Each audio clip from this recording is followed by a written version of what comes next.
Hello, my sweet friend. How are we? It's Danielle Mercurio. And one of the things that I get asked every now and then is my name real? Is it a stage name? It is my given name. And it does fit quite well for what it is that I do in the world. And Mercurio stems from Mercury, which is messenger.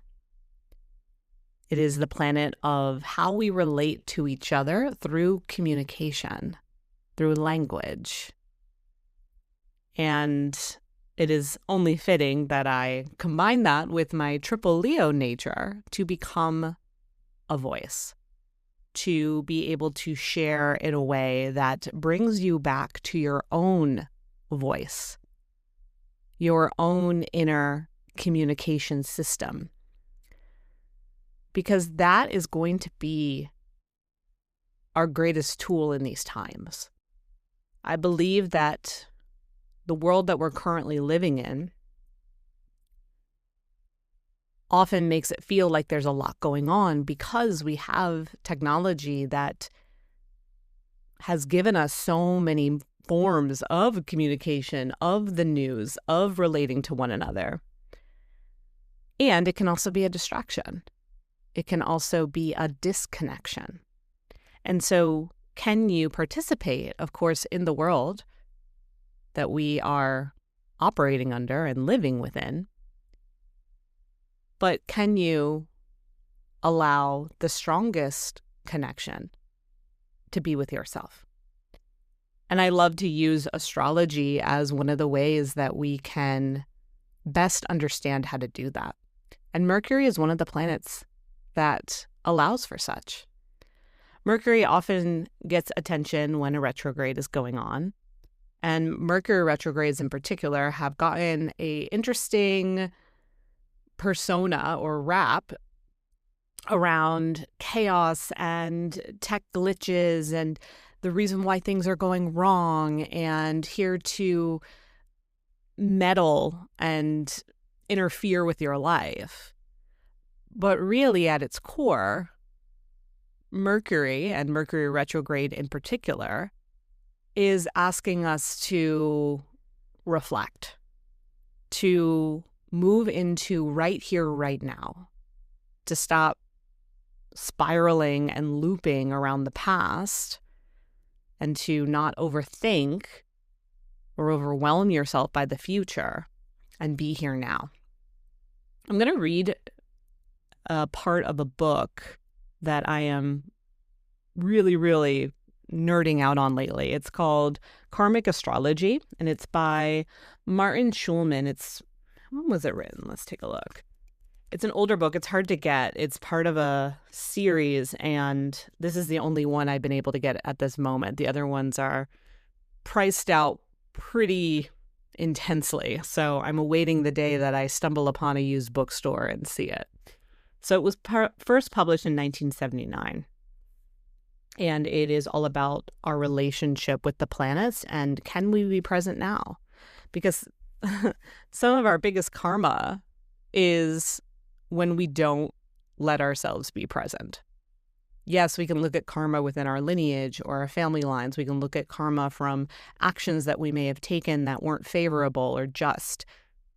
But really, what would it be like to release the karma you have around just being present, of just being available for what's available in this very moment?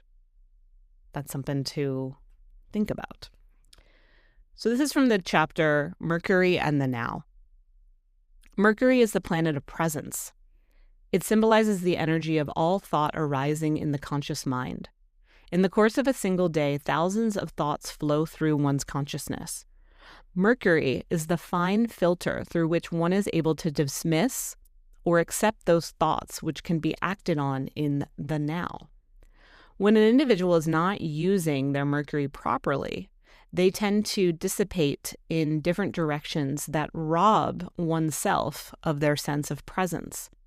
There is a direct quality to Mercury that brings thought to the point so that the individual can express ideas to others and to themselves with a crisp clarity of understanding.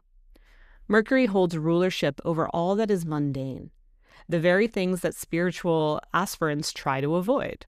But there is nothing more spiritual than being in touch with the mundane, with the doing, acting, thinking clearly at all times so that one's entire being never loses its focus on the now experience.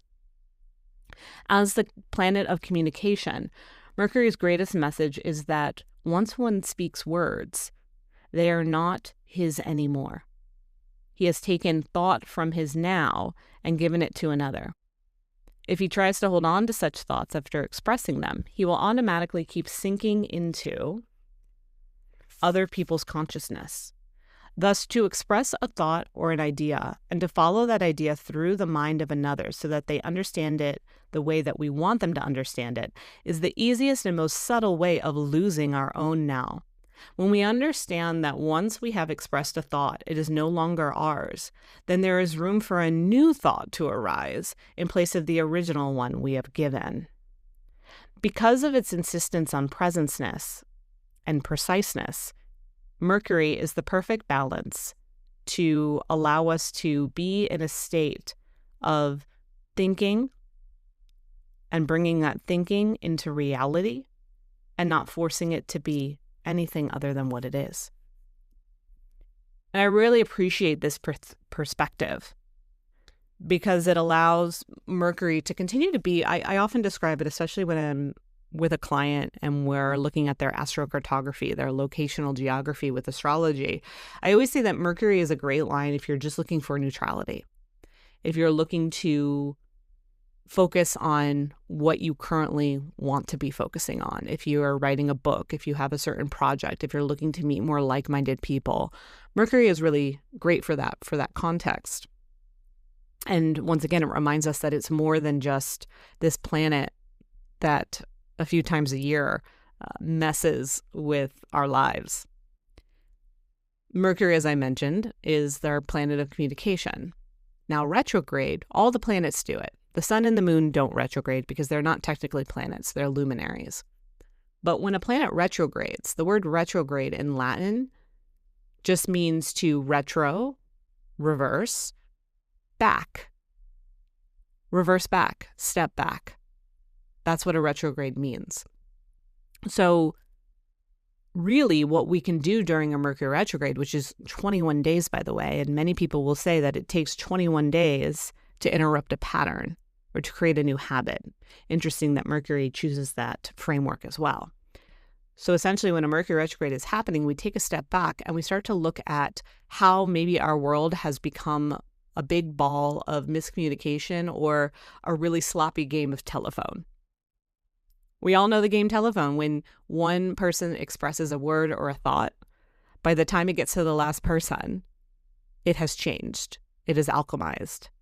And that is because of the way that somebody interprets the original message and then how it gets diluted and interpreted again until it has very likely a whole new meaning from what it originally started from.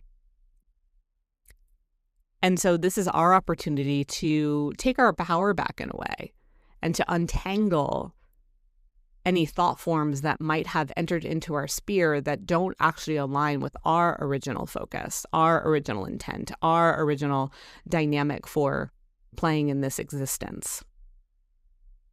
And that's what I really love about it. It's an opportunity for us to repair fractured lines of communication that disconnected us from the true connection that we came here for. It's moments to stop and ask ourselves, how did I even get here? Or why am I even doing this? Have you ever had that moment where you're like somewhere and you're like, how am I in this room right now? And maybe it was because of a lot of times that you said yes to something that you meant to say no to. Maybe it's because you went along with somebody else's agenda. Maybe because you were told this is the only way to survive. This is the only way to do the thing. This is the only way to be accepted, to belong, to fit in. This is the only way that you will be worthy. And then you're like, wait a minute, though. I don't even know if this is what I want. I don't even know if this is what I need. This is what Mercury retrograde gives us. And why there's fear around it, yes, there's the obvious things. Like, okay, it is interesting that the computer shuts down. Your car breaks down. Things happen that are annoying and an inconvenience. But really it's saying, hey, where have you been inconveniencing your own life? Where are you overbooking your schedule? Where are you giving more away that's not even aligned to the way that you want to be? Maybe your car is breaking down to that meeting because that meeting isn't even relevant to what you need in your life. Or maybe you said yes to it when you didn't really have the space for it. Mercury retrograde is just calling it out. It's calling it out in a way that you can then turn around. So it's like, yeah, my car broke down, I'm going to turn around. Or I can't do this thing because my email's not working, or whatever it might be. I don't want to focus on all the ways that retrograde gets us. And further, I think the powers that be like that we fear it, because yet again, that becomes a distraction. Mercury retrograde becomes another distraction from living your life in the way that you intended, from honoring and enhancing your own channel from within so it becomes clear, so that it gains more clarity. Interesting, right? A lot of astrologists, maybe not as common now, but we use symbols and abbreviations when need be. And retrograde, sometimes it's abbreviated as RT, but the true way to abbreviate a retrograde, and this is for any planet, is RX. And when I say RX, what do you think of? The pharmacy, a prescription, a script that was written as an antidote to help you heal, to get you back on track so that you can start feeling more like yourself. Isn't that the point when you get sick and you take something? You're taking it because, of course, you want to feel better, but you want to feel like yourself again. You want to feel normal. After going to the doctor and getting your prescription and taking said prescription, the follow-up is, how do you feel? And the hope is better. So what if Mercury retrograde is literally just the prescription so that you can start to feel better, so that you can feel like yourself again? That's what I dig about it. And then we use that 21-day portal to focus on that. So if you were to think right now, the cosmos are writing a prescription for you with this Mercury retrograde, what do you think it's about? Why did they have to write you that script to begin with? What is it that you're not feeling so hot about? And what could be done so that you can feel better, so that you can feel like yourself again? Mercury retrograde happens 3 times a year, more often than not, depending. Sometimes it could happen at the tail end of a year and drag into the following. But for the most part, it happens 3 times a year for 21 days. That's it.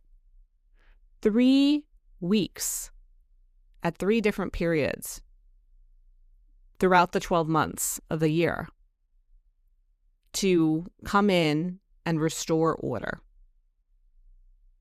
That kind of feels systematic when you look at it from that perspective. And we all know that a Mercury retrograde doesn't hit us every single day. That's not the point. It's not here to attack. And also, Mercury needs a little break. It is our planet of communication.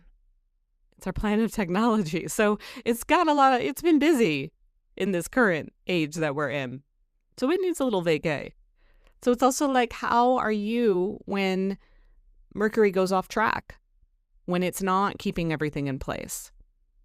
And if you're in a good place, if things are in order, if you are kind of in that sweet spot of finding a balance of what you have the bandwidth for, living your life in a way that feels really good and in a groove and manageable, amazing. Take that time off, Mercury. I got this.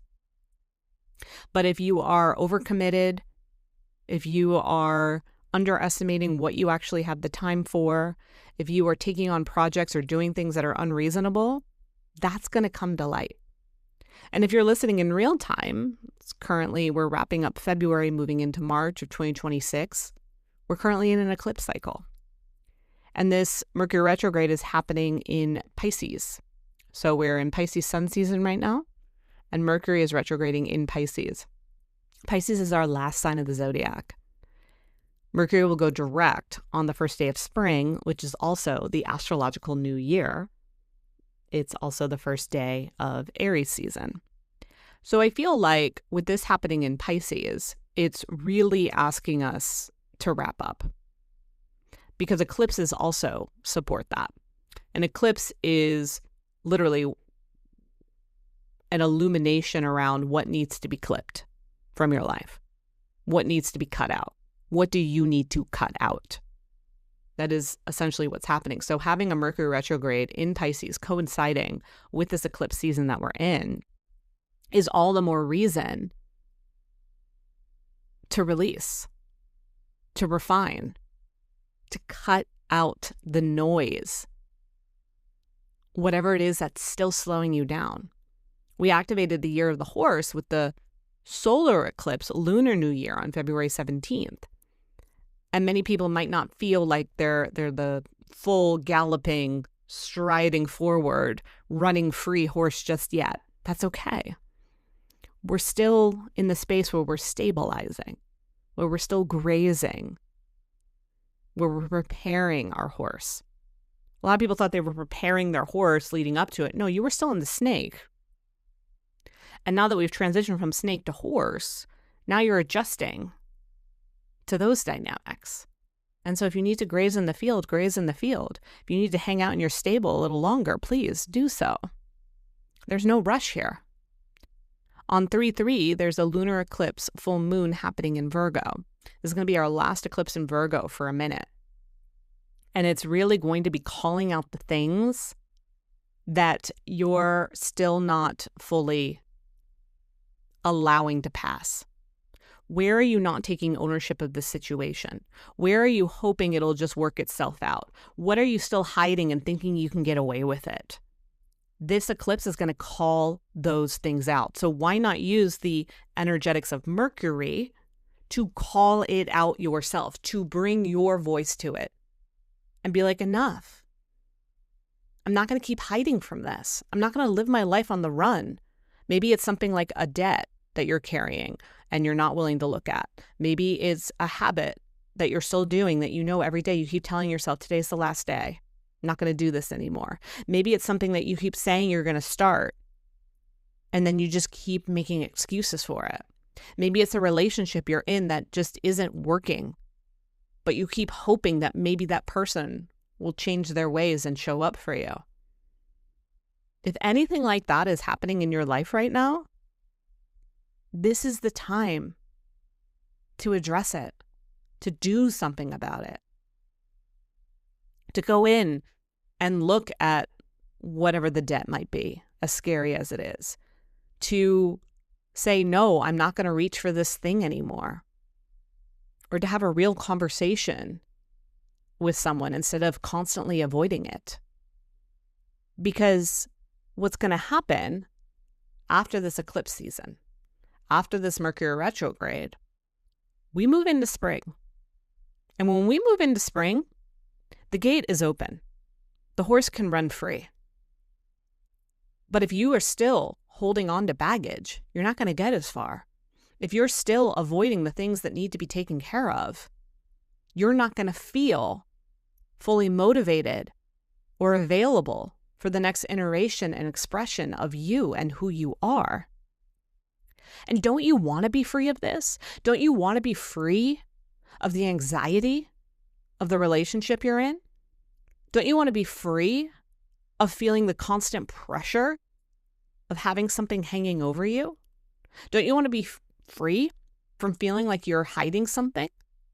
Don't you want to feel free from the thing you keep saying yes to, but you don't actually want? And to start to say hello to the version of you that truly is you? Because I am telling you, once we hit spring, more of that creative surge is going to come online for us.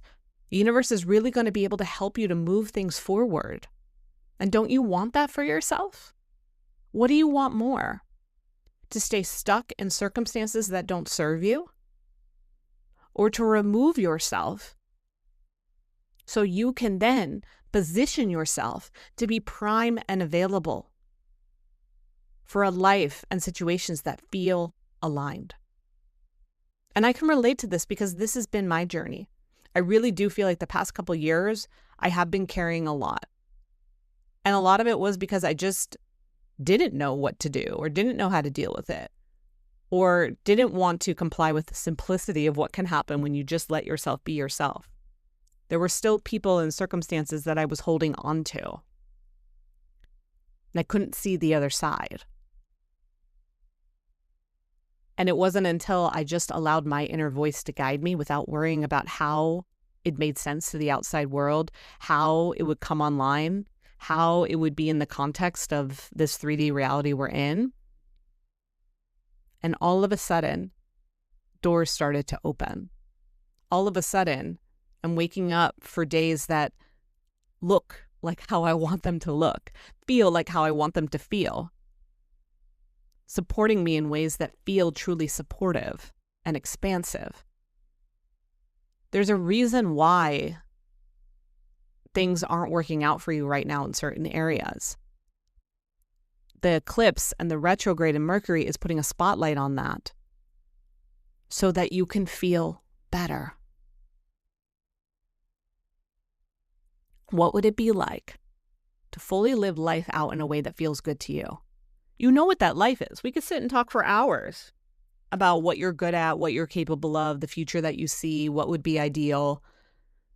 That's all wonderful. But eventually you have to take ownership and be like, in order for that to happen, I have to create the space. I have to do some vulnerable things. I have to get uncomfortable. However, that's going to be temporary. And what you're going to get in turn is relief and reassurance and more signs that you're on the right direction, I promise you. As someone that has just gone through it. The more I let me be me, and the more I look at the things that I didn't really want to look at that or didn't really want to deal with that or was hoping it would be different, the more I just came to terms with it and was like, okay, I'm going to handle this. I'm going to find ways to be okay with this. The more I started to become more available, the more that I started to feel like, oh, it actually is that simple.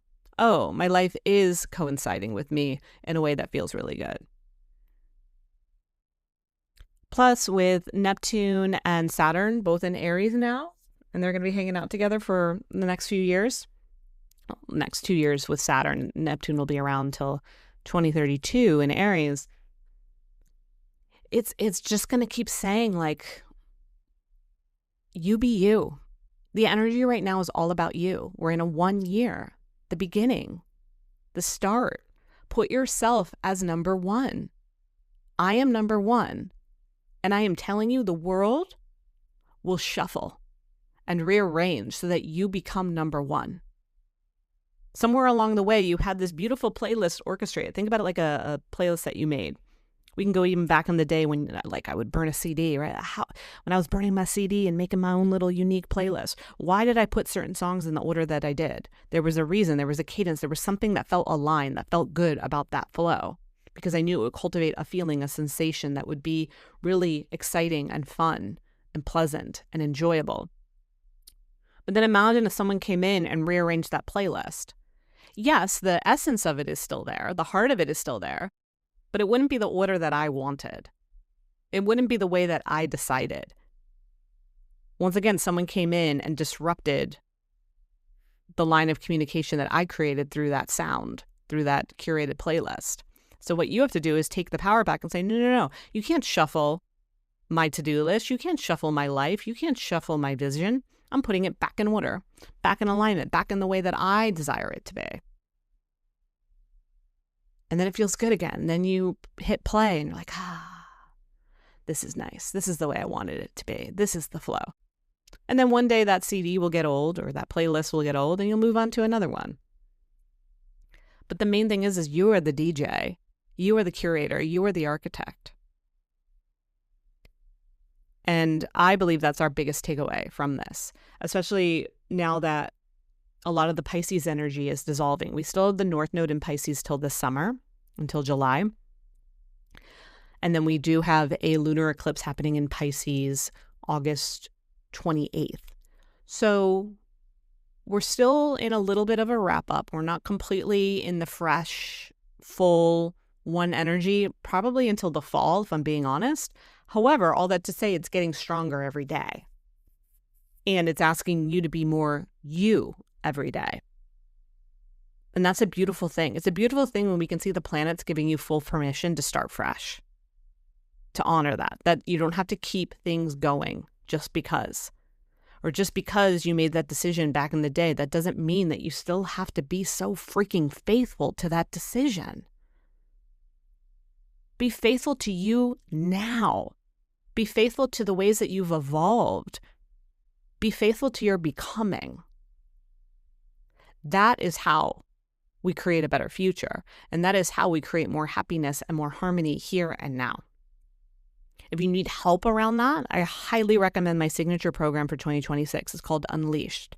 And we work with the energetics of this year and with the energy of the fire horse so that things start to move forward, so that you actually have the availability right here, right now, to be present, to be open, to be available, to be profitable, to feel more alive, to receive this life.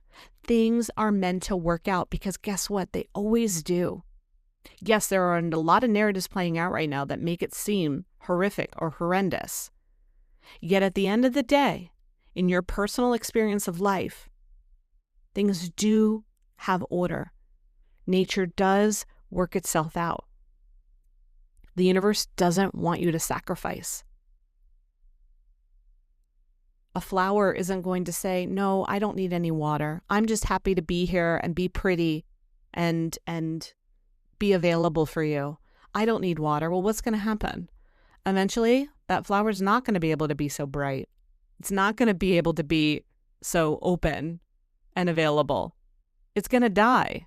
It's going to dehydrate. So let's not dehydrate yourself because you think that that's noble of me. I'm being humble. Oh, I don't want any attention. I don't want to take advantage of anyone. Having your basic needs met is not taking advantage of anyone, is not being an ego, is not any of that. Having your needs met is realizing, yes, just I need a glass of water. I need to receive. I need nourishment. It's a give and take. In order to have the flowers be available in your garden, they have to say, yes, I will take this beautiful, whatever it is. I don't want to say fertilizer like the chemical kind, but like yummy, natural, organic fertilizer, water, pruning. I will receive all of that so I can be more available for you. Same for you. I'm going to receive everything that I can from this world so I can be more available for it. So I can also be seen, heard, recognized in the ways that make sense for me. And if someone or something is draining that, is depleting me, it's out of here. So we have until March 20th with this Mercury retrograde. How will you use it to step back, to reflect, to review, to look at what this prescription may be within this window, lean into the antidote and take it, receive it, follow it through day by day until you start to feel better, until you start to feel like you again.